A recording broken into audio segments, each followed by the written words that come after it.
Hey brothers and sisters, Chris Wilkins here. Wanted to share a little story with you, maybe it possibly encourage you in open air ministry. Went to Tyler Junior College today in Tyler, Texas, and spent an hour and a half out there preaching the gospel. We were there about 30 to 40 minutes before a class change, and we're engaging the students, handing out tracts, preaching, open air preaching. One other brother, Scott Lowry, was engaging in dialogue with people. It's going really well. There weren't a lot of people out there to begin with, but we'd drawn maybe a small crowd of 20, 25, which isn't a bad crowd for Tyler Junior College. But at any rate, so I'm preaching, and I'm not being extremely confrontational. I am preaching against sin. I'm preaching the blood of Jesus. I'm preaching heaven. I'm preaching hell. Kind of the main components of what I preach when I go in the open air. And there's this man, this heckler that comes up probably about 5 or 10 minutes before class change takes place.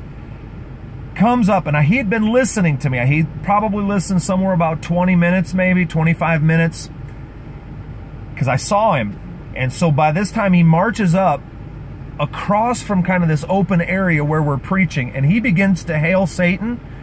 He begins to scream like, I don't know what, like a demon, like a demon-possessed man. He is screaming, worshiping Satan, cursing me, making fun of me, telling the people at this time, you know, everyone's looking at him because they're shocked at the things that he's saying.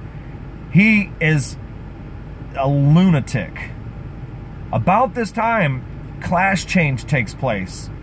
And I don't know, man, just, you know, how, if you've done some open air preaching during class change, you kind of understand what I'm talking about. The crowd instantly starts to grow. Not only that, the heckler is, you know, bringing them in. It was, you know, I didn't even have a chance with him at this point. He was preaching so loud, he was drowning me out. I could not preach over him. His volume, if my volume was an 8, his was like a 15. It was shocking. That's an exaggeration, but it was, you get the point.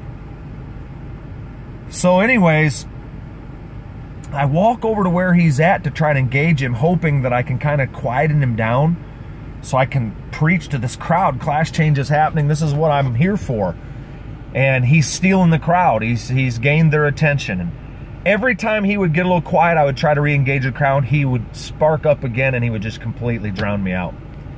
So he's going on this long tirade about how Satan is the one you should really be trusting, and he's going to take you to hell where the party is, and all of that junk. People are laughing at him. People are shocked. People are disgusted. I think some people are feeling sorry for me. So I just bow my head. I'm like, you know what? I prayed before I went. God help me to trust you, so now I'm going to put it into work. I bow my head right then, and I pray. Not out loud, just under my voice, but I'm bowing in front of this whole group. Now, there may be 100 people here by now listening to this guy screaming and going off on this lunacy. I just pray. I say, God, would you please silence this man so that I can get your message out? And I'm praying. And while I'm praying, out of nowhere comes this student. He begins to preach. I'm quiet. This Satan guy is saying his thing. This young student, maybe 19, maybe younger, I don't know. He starts to preach Jesus Christ with possibly one of the loudest, most booming voices I've ever heard, especially on a young man. Completely drowns this guy out. I mean, it's humorous to me, but it's shocking too, just to see how God was working in this moment. This satanic guy come to shut me down, and God sends somebody with a louder, more strong, booming voice than mine. And I've been told that I've got a very loud, booming voice. But at any rate, he preaches this guy down, shuts him down. The guy ends up walking away, eventually leaving. And when the guy that did the preaching for Jesus, his name was Jacoby, when he got done preaching, it was as if the crowd was handed to me. I had this crowd of 100 people and just this voice that I'm talking to you now in. I got to share with them the gospel, and it was just so crystal clear. It was so easy. I knew God had given me this opportunity. So anyways, I turn around and there's this guy sitting on this pillar, this column. Found out later his name was Mario, and I began to engage Mario, and Mario didn't know the Lord. And I just began to give him the gospel in the most simple language I could think of. I asked him if I could pray with him, and right there, he allowed me to pray with him.